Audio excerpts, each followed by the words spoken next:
إن الحمد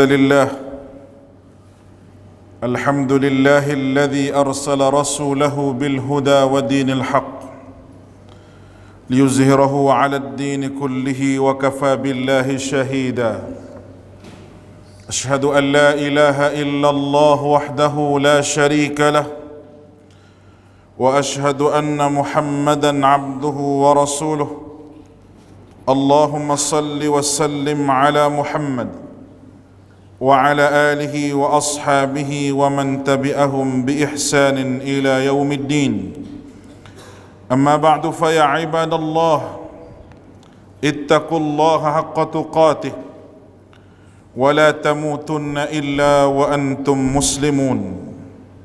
Sidang Jumaat yang dikasihi oleh Allah, saya berpesan kepada diri saya dan kepada sidang Jumaat sekalian, supaya sama-sama kita bertakwa kepada Allah Subhanahu wa Ta'ala dengan kita menjunjung segala titah perintah Allah dan kita meninggalkan segala larangan Allah.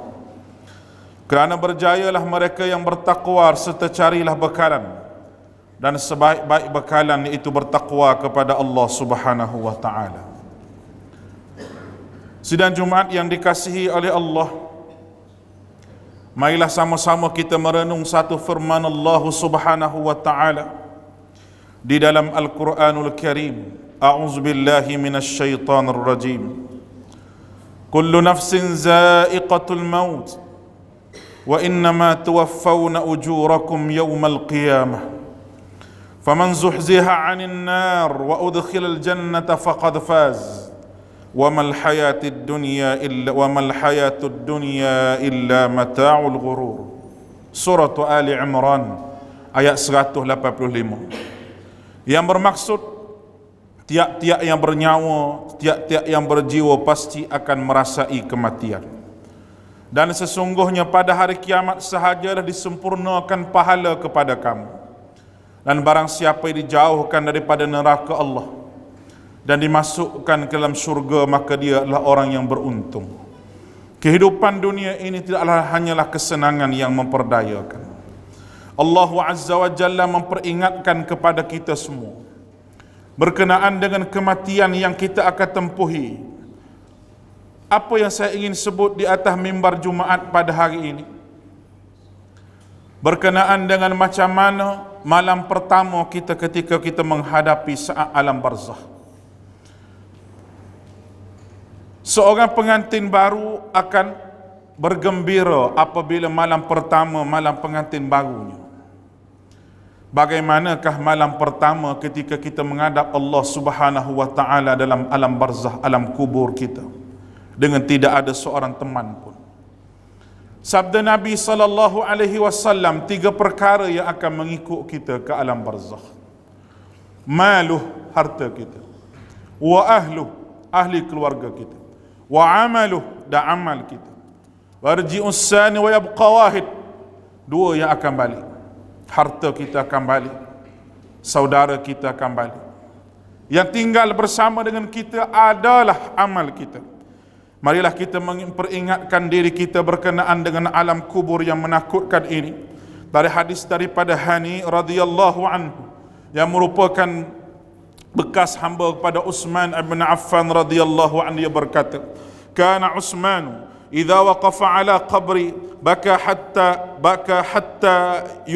hatta yabullu lil lihyati faqila lahu tudhkaru al jannah wan nar فلا يبكي وتبكي من هذا فقال إن رسول الله صلى الله عليه وسلم قال إن القبر أول منزل من منازل الآخرة فإن نجا منه فما بعده أيسر منه وإن لم ينجه منه فما بعده أشد منه وقال رسول الله صلى الله عليه وسلم ما رأيت منظرا قط إلى القبر أفظع منه. Kebiasaannya Uthman ibn Affan, katanya jika berhenti di sebuah kuburan beliau akan menangis sampai membasahi janggutnya. Lalu beliau radhiyallahu an Uthman ditanya, disebutkan tentang syurga dan neraka, tetapi engkau tidak menangis, wahai Uthman. Namun kenapa? Namun engkau menangis dengan sebab ini, iaitu melihat tanah perkuburan. Mengapa demikian? Maka jawab Uthman bin Affan, sesungguhnya Rasulullah sallallahu alaihi wasallam bersabda, kubur adalah persinggahan pertama daripada persinggahan di negeri akhirat. Bila seorang selamat daripada keburukannya, maka dia bermudahlah baginya. Dan jika tidak selamat di kuburnya, maka setelahnya lebih berat daripadanya. Rasulullah sallallahu alaihi wasallam bersabda, aku tidak melihat satu pandangan pun yang lebih menakutkan daripada kubur. Rawahu Tirmidzi. Lihatlah bagaimana sahabat Nabi sallallahu alaihi wasallam apabila lalu ke kawasan tanah perkuburan, beliau akan menangis sehingga membasahi janggutnya, mengingatkan macam mana malam pertamanya apabila bertemu dengan Allah Subhanahu wa taala. Dalam hadis yang lain menakutkan kita lagi apabila dibacakan berkenaan dengan gelapnya kubur. Hal ini disebut oleh an Abi Hurairah radhiyallahu anhu, hadis daripada Abu Hurairah radhiyallahu anhu, bahawa seorang wanita yang berkulit hitam biasa menyapu masjid Nabi sallallahu alaihi wasallam. Namun Rasulullah sallallahu alaihi wasallam tidak mendapatinya. Rasulullah sallallahu alaihi wasallam tidak melihatnya. Lalu Rasulullah sallallahu alaihi wasallam bertanya kepada para sahabat, di manakah wanita tadi? Maka dia telah meninggal, jawab para sahabat. Beliau Nabi sallallahu alaihi wasallam bertanya kepada sahabat, berkata, kenapa kamu tidak memberitahu kepadaku? Abu Hurairah berkata, seolah-olah mereka meremehkan urusannya, seolah-olah sahabat meremehkan urusannya. Beliau Nabi sallallahu alaihi wasallam bersabda, tunjukkan aku kuburnya. Lalu mereka menunjukkan beliau kubur wanita tersebut. Baginda baginda sallallahu alaihi wasallam bersabda, sesungguhnya kuburan-kuburan dipenuhi dengan kegelapan dan para penghuninya, bagi para penghuninya. Dan sesungguhnya Allah Subhanahu wa taala menyinari bagi mereka dengan solatku terhadap mereka. Hadis riwayat Bukhari dan Muslim. Lihatlah bagaimana Nabi sallallahu alaihi wasallam berkata, sesungguhnya kubur-kubur dipenuhi dengan kegelapan. Bagaimanakah kegelapan yang kita akan hadap sidang Jumaat yang dikasihi oleh Allah Subhanahu wa taala apabila kita berada di malam pertama di alam kubur nanti. Dan bagaimana perkara yang lebih menakutkan lagi, iaitu himpitan kubur. Setelah mayat diletakkan dalam kubur, maka kubur akan menghimpit dengan sampai berselisih tulang rusuknya. Sebagaimana hadis Nabi sallallahu alaihi wasallam riwayat daripada Ibnu Umar radhiyallahu anhu, bahawa Rasulullah sallallahu alaihi wasallam bersabda, yaitu ini membuatkan arsy bergerak, pintu-pintu langit yang disaksikan oleh 7,000 para malaikat, sesungguhnya ia dihimpit oleh kubur, akan tetapi kemudian dibebaskan semula. Hadis ini berdasarkan kepada bagaimana Sa'ad bin Mu'az, sahabat Nabi sallallahu alaihi wasallam. Sa'ad bin Mu'az telah pun meninggal dunia yang menyebabkan arsy bergerak, yang menyebabkan pintu langit terbuka. Namun Sa'ad bin Mu'az tidak terlepas juga daripada himpitan kubur. Bagaimanakah dengan kita yang bukan Sa'ad bin Mu'az, bukan daripada sahabat, bukan daripada golongan tabi'in, golongan akhir zaman? Adakah kita sedar bahawa peristiwa ini akan berlaku kepada kita satu hari nanti? Dan himpitan kubur ini terkena kepada semua orang. Tidak terlepas juga sidang Jumaat sekalian daripada budak yang kecil, sebagaimana hadis rawahu Tabrani, seandainya ada seorang selamat daripada himpitan kubur, maka budak ini pasti akan selamat. Ini bermaknanya tidak ada mereka yang selamat daripada himpitan kubur yang menyakitkan. Fitnah kubur ini, jika seorang diletakkan dalam kubur, akan didatangi kepadanya pertanyaan-pertanyaan sebagaimana hadis Al-Barra bin Azib radhiyallahu anhu. Rasulullah sallallahu alaihi wasallam bersabda, ketika mana seorang itu kemudian dua malaikat diletak dalam kubur, kemudian dua malaikat mendatanginya dan menundukkannya, dan malaikat bertanya, siapakah Tuhanmu? Si mayat itu menjawab, Allah Tuhanku. Kedua malaikat itu bertanya, apakah agamamu? Maka dia akan jawab, Islam sebagai agamaku. Kedua malaikat itu bertanya, siapakah lelaki diutuskan kepada kamu? Dia menjawab, lelaki ini, iaitu Nabi SAW.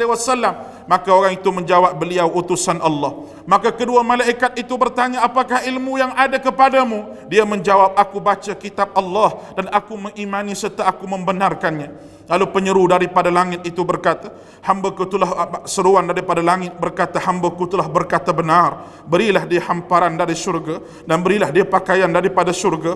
Bukakan pintunya, sebuah pintu untuk ke syurga. Maka datanglah kepadanya bau yang wangi. Diperluaskan baginya kuburnya sejauh mata memandang. Dan datanglah seorang lelaki yang berwajah kacau, berwajah handsome, berwajah tampan, berpakaian bagus, beraroma wangi, lalu mengatakan kepadanya, bergembiralah dengan apa yang menyenangkan kamu ini. Inilah hari yang telah dijanjikan kepada kamu.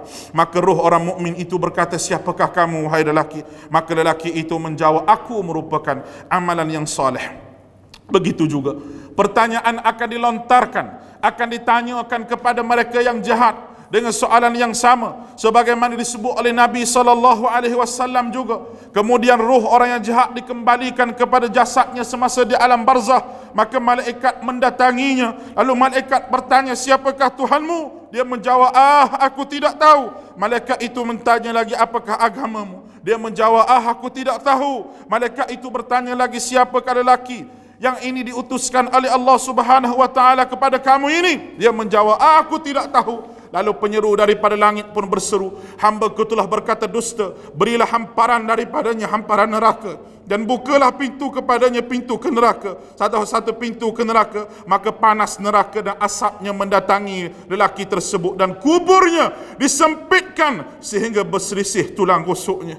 Maka datang seorang lelaki yang berwajah buruk kepadanya, berpakaian buruk, beraroma berbau busuk, dan pakaiannya buruk berbau busuk. Terimalah kabar wahai lelaki perkara yang mengusahkanmu. Inilah hari yang dijanjikan kepada kamu. Maka ruh orang yang kafir itu berkata, siapakah kamu ini?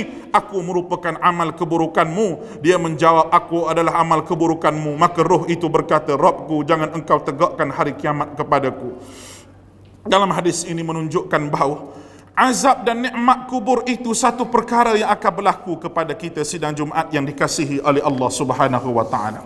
Soalan yang mesti ada dalam kepala kita, betapa dahsyatnya azab kubur ini sehingga Nabi kita sallallahu alaihi wasallam mengajarkan kepada kita supaya kita berdoa kepada Allah Subhanahu wa taala daripada azab kubur. Allahumma inna na'udzubika min azabil qabr wa min azabin nar wa min fitnatil mahya wal mamat wa min fitnati masihid dajjal. Diajar oleh baginda Nabi sallallahu alaihi wasallam, Allahumma inna na'udzubika min azabil qabr wa min azabin nar. Ya Allah, jauhkan daripada aku azab kubur serta azab api neraka.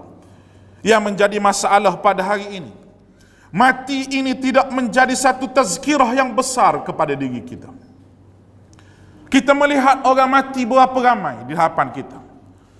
Ada yang mati kerana sakit, ada yang mati kerana tua, ada yang mati kerana mengejut. Mati mengejut.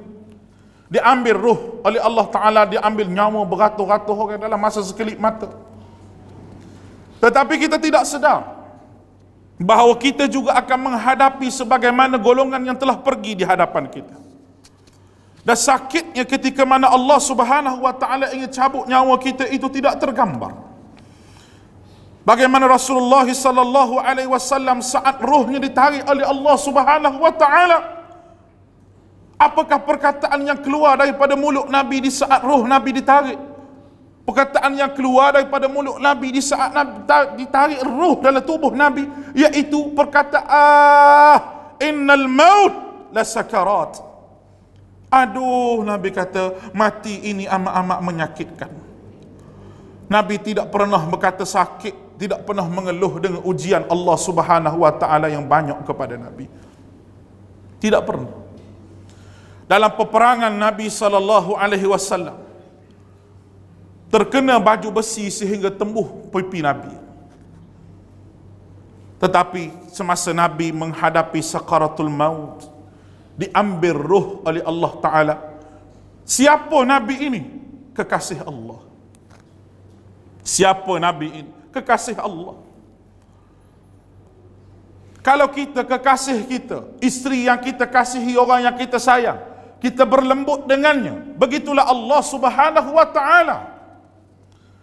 Allah Subhanahu wa taala berlembut dengan Nabi sallallahu alaihi wasallam di saat dicabut nyawanya. Tetapi apa yang keluar daripada mulut baginda Nabi sallallahu alaihi wasallam, innal maut lasakarat. Aduh, mati itu amat menyakitkan.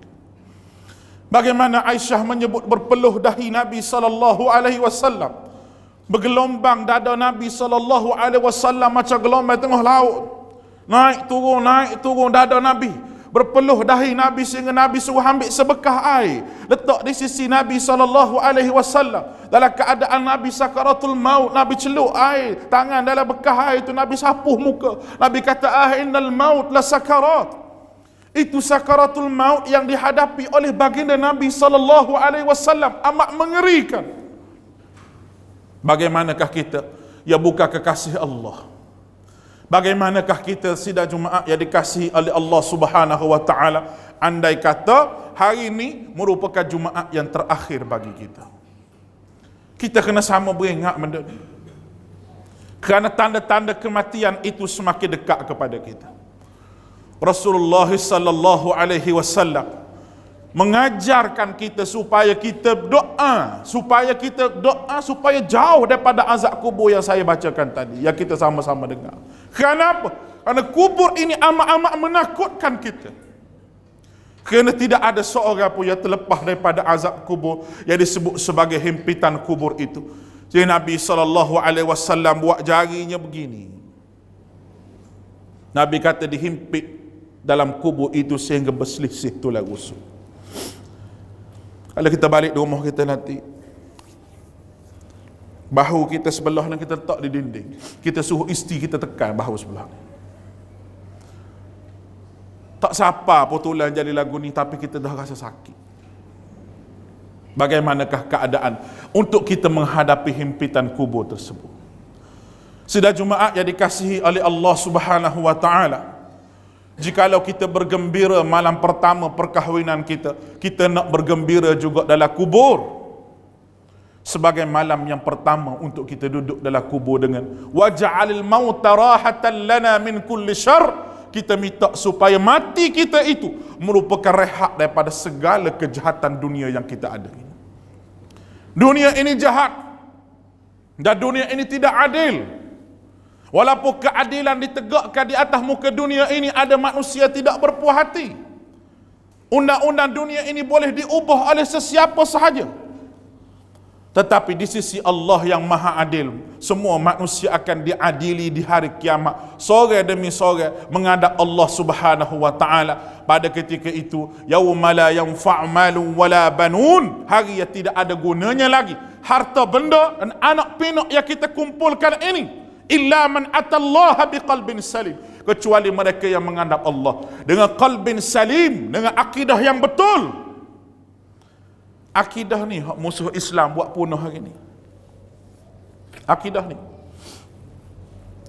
dia tak suruh kita masuk Kristian, dia tak suruh kita masuk Yahudi, tapi dia suruh kita syirik kepada Allah Subhanahu wa taala dengan cara kita tidak sedar. Hari ini marinya golongan-golongan yang berpakaian jubah, berpakaian serban, golongan agama. Mari buat apa? Mari dengan pakaian agama, bercakap agama. Tapi apa yang nak di sebalik itu? Di sebalik itu dia nak bawa manusia bukan menjadi hamba kepada Allah, tapi hamba kepada tagut, hamba kepada syaitan. Walaupun kita nampak pakai jubah, walaupun kita nampak pakai serban. Kadang-kadang jubah lebih hebat daripada kita, serban lebih besar daripada kita. Begitulah kata Nabi SAW, di akhir zaman ni ada doa ila abwabu jahannam. Ada doa, ada pendakwah, tapi pendakwah tersebut bukan dakwah orang untuk ke syurga, tapi abwabu jahannam, dakwah kepada pintu neraka. Apa yang mereka kata? Mereka menggunakan hujah bermimpi bertemu dengan Nabi sebagai ada ibadah yang baru yang mereka nak buat. Zikir ni mari daripada mana? Mimpi jumpa Nabi. Bukan sahaja mimpi jumpa Nabi, tapi nampak Nabi dalam keadaan terang depan mata. Tidak ada para tabi'in meriwayatkan nampak Nabi secara terang. Yaqazatan yang ditulis dalam hadis. Jadi disebut bahawa siapa yang tengok aku dalam mimpi akan lihat aku dalam yaqazah, dalam jaga. Ulama hadis kita sepakat Pak Mazhab menyebut bahawa yaqazah itu akan dilihat di hari akhirat. Maknanya orang beri kelebihan mimpi jumpa Nabi atas muka dunia ni, di hari akhirat dia dapat jumpa dengan Nabi sungguh-sungguh sebagaimana dalam mimpi dia. Itu hak ulama hadis tu kan. Ni siapa ada kata Nabi mari di kat dia, Nabi mari kapung dia, Nabi mari dalam majlis dia, agama gapo gini ni? Nak bawa manusia ke mana ni? Hak ni hak kita takut ni. Kita tak bimbang sangat kalau orang tu memang buat maksiat sungguh, berzina orang tu, curi orang tu, makan rasuah orang tu, buat perkara-perkara mungkar, dia mudah nak tinggal sebab dia tahu benda tu mungkar. Ya kita takut orang buat benda yang mungkar, yang syirik, cuma dibalut dengan kononnya ibadah, dengan baca lagu ni, dengan zikir lagu ni, dengan sebut lagu ni. Hak inilah yang kita takut. Dah hak inilah hak mari duk serang sama ada Malaysia ke 3 wilayah kita ni, yang ni lah hak duk mari serang pada hari ini, yang mari berjubahnya, yang mari serbannya, yang mengaku ahli keluarga nabinya, tapi sebalik membawa ajaran tidak serupa dengan datuk nenek moyangnya, iaitu Nabi SAW. Benda ni kita kena ingat. Belum pada kita mati, kita tak selamat kalau kita ikut golongan ini. Sebab tu orang yang berpegang dengan kebenaran Al-Quran dan Sunnah pada akhir zaman, mereka akan diuji dengan teruk. Dan kita jangan rasa pelik, kerana hak nak bawa ajaran Nabi SAW sampai ke mati ni sememangnya akan diuji, akan dikata.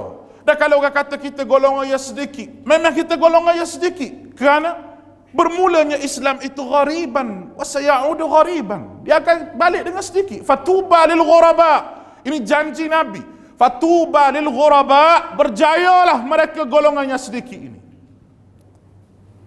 Jangan kita terpegun ramanya pengikut, ramanya follower dalam TikTok pun ada, ramanya dalam page pun ada, mari ceramah ramai orang pergi.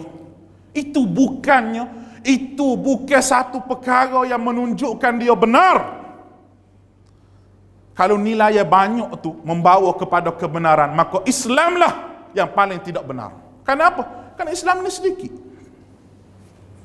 Orang mari masjid, dengan hak tak mari, ramai hak tak mari masjid. Orang hak menadah majlis ilmi, dengan hak tak mari, ramai hak tak mari. Adakah orang menadah majlis ilmi itu tak betul? Hak tak mari itu betul? Hak tak mari itu lebih molek daripada hak mari? Sedangkan semaya ramai mana pun, 2 orang pun kalau jemaah lebih baik daripada semaya seorang. Walaupun 2 orang pun pahala jemaah sama, ramai pun pahala jemaah sama. Cuba kita fikir dengan akal kita yang diberikan oleh Allah Ta'ala. Sebab kita nak mati, kita nak duduk dalam alam barzah kita, dalam suatu benda yang kita tidak akan dapat kembali semula ke dunia ini. Sakitnya kita duduk dalam kubur ni. Tetapi orang yang duduk dalam keadaan tidak syirik kepada Allah Ta'ala, matilah keadaan sempat dia dan dia bertaubat dengan Allah Subhanahu Wa Ta'ala, Allah Ta'ala bagi kelapangan dalam kubur dia. Sebagaimana disebutlah hadis tadi, dilapar ke kuburnya sejauh mata memandang. Itu kita takut. Kalau kita boleh klik semula ke dunia, lepas pada mati tak apa, dibayar dengan duit berapa-berapa, kita nak hidup semula ke dunia. Jadi masalahnya kita tidak akan dikembalikan semula oleh Allah Ta'ala ke dunia ini. Sudah Jumaat dikasihi oleh Allah Subhanahu Wa Ta'ala untuk penutup khutbah kita pada hari ini. Lagu mana kita nak ringan, kita tak sia kena azab kubur. Beberapa benda yang kita kena jaga. Yang pertama, tauhid kita, akidah kita. Yang kedua, kebersihan kita. Kerana yang dihimpit dengan kubur ni tak jaga kebersihan. Kebersihan ini, an-nazafah at-tuhur syatrul iman. An-nazafah, kebersihan dan juga bersih ini sebahagian daripada keimanan. Bagaimana Nabi SAW orang yang paling bersih, dan Nabi ajar kepada kita kebersihan ini. Kita kena mengaji bab bersih diri kita, hati kita, kerana itu adalah golongan yang terlepas daripada azab kubur. Dan kita kena ittiba'un Nabi SAW, kita kena ikut Nabi SAW. Sebab Nabi lah orang yang boleh rayak benda yang akan berlaku lepas pada kita mati. Seorang manusia pun tak boleh rayak. Dan Nabi sendiri pun dia tidak akan boleh bagi tahu kepada kita kalau Allah Ta'ala tak beritahu kepada dia. Karena Allah lah alimul ghaibi wasyahadah. Allah Ta'ala yang alimul ghaib. Allah Ta'ala tahu benda ghaib dan benda hak terang-terang. Alhamdulillah Nabi mai royak kita sebab Allah Ta'ala beritahu kepada dia. Lalu kita kena yakin dengan apa yang dibawa oleh Rasulullah sallallahu alaihi wasallam. Mudah-mudahan perkara tersebut dapat meringankan kita azab dalam kubur. Mudah-mudahan Allah Ta'ala akak azab-azab dalam kubur. Mudah-mudahan Allah Subhanahu Wa Ta'ala lapangkan kubur kita nanti sejauh mata memandang. Lebih lapang daripada Allah Ta'ala luahkan timur dan barat. Aqulu qawli hadha. Wa astaghfirullahal azim li wa lakum. Ya fawzal mustaghfirin wa ya najatat taibin. Allahumma salli ala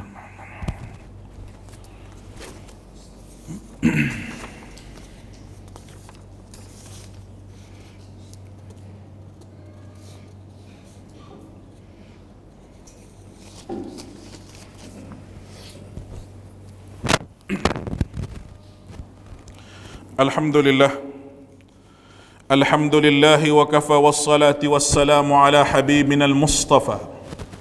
Ashhadu an la ilaha illallah wahdahu la sharika lah wa ashhadu anna Muhammadan abduhu wa rasuluh.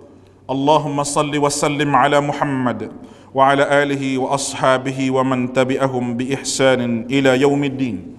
Amma ba'du fa ya ibadallah ittaqullaha haqqa tuqatih wa la tamutunna illa wa antum muslimun.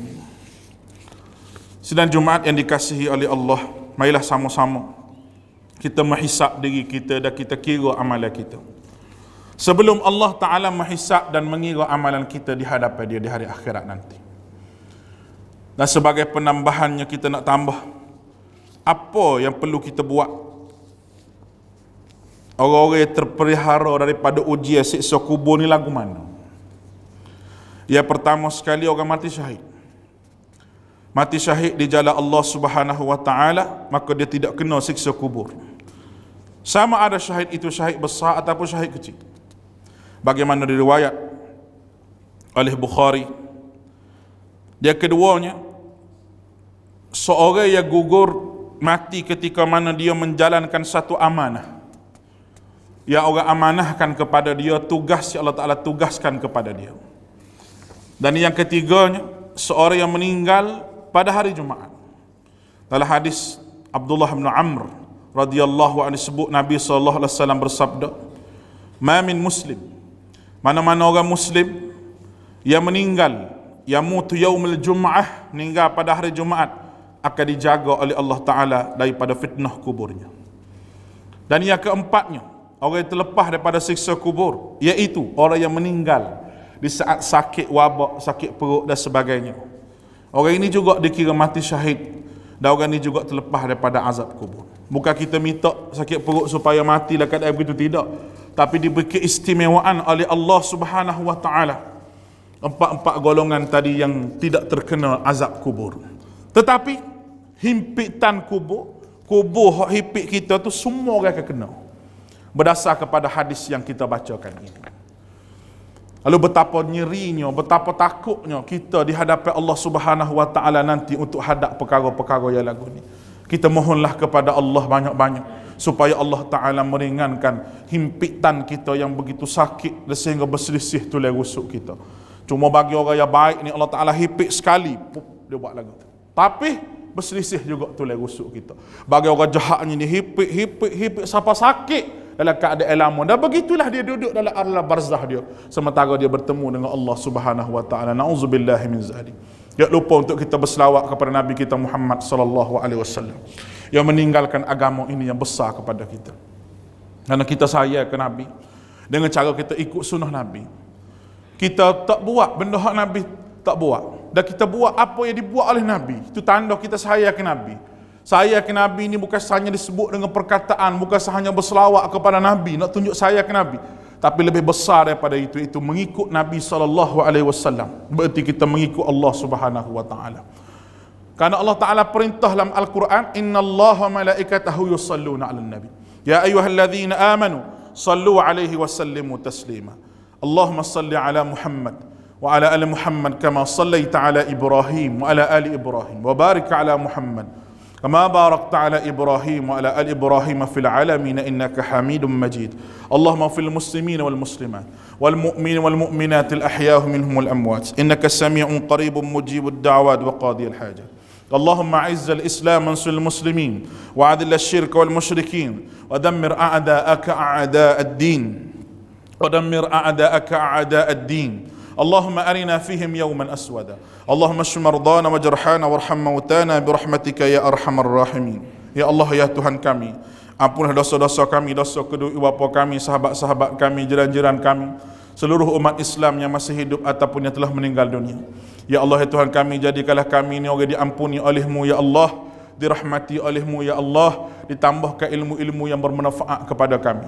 Jadikanlah kami dan zuriat keturunan kami yang baik, yang saleh, yang menenangkan jiwa kami. Rabbana ja'alna muqimas salah, wa jadikanlah kami orang mendirikan sembahyang serta zuriat keturunan kami. Ya Allah, ya Tuhan kami, ampunlah dosa-dosa kami, hapuskanlah segala kesalahan kami. Ya Allah, ya Tuhan kami, jadikanlah negeri kami, jadikanlah tempat kami, masjid kami ini ya Allah, masjid yang penuh dengan orang muda, masjid yang penuh dengan majlis ilmu. Jadikanlah kami semua ini golongan diberkati oleh-Mu di dunia dan negeri akhirat. Rabbana atina fid dunya hasanah wa fil akhirati hasanah wa qina adzaban nar. عباد الله إن الله يأمر بالعدل والإحسان وإيتاء ذي القربى وينهى عن الفحشاء والمنكر والبغي يعظكم لعلكم تذكرون واذكروا الله على آلائه واشكروا على نعمائه ولذكر الله أكبر والله يعلم ما تصنعون.